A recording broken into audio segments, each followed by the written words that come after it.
So, hi guys! For today's video, samahan nyo kaming mag-cleansing ng aming mga kwarto.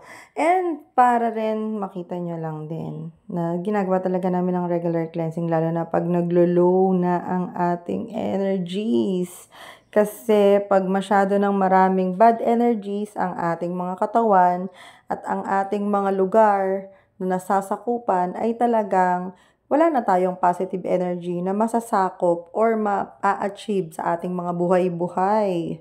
So, talagang kailangan nating mag-cleansing. So, para saan ba ang cleansing? Ginagawa natin ang pag-cleansing para matanggal yung mga negative energies na nakakapit sa mga katawan natin o dun sa bahay natin, sa mga bumibisita sa atin na naiiwan nilang mga negative energies.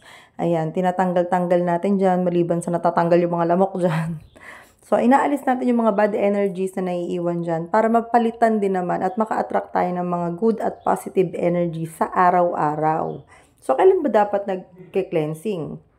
Kailangan natin mag-cleansing on a regular basis, lalo na sa mga negosyo natin. Kung alam nyo na pumapasok ang mga tao sa inyo araw-araw dahil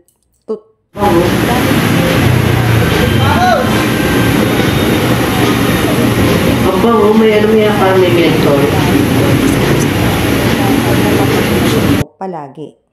So, tanggalin na natin lahat ng malas, 'di ba? Para mapalitan natin palagi ng positive energy ang ating mga vessels.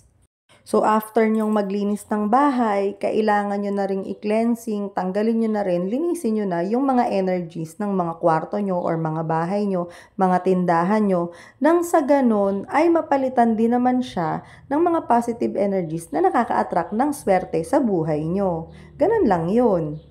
Para maka-attract tayo ng good health, good vibes, good income, good fortune, at magandang relasyon sa ating mga pamilya, 'di ba?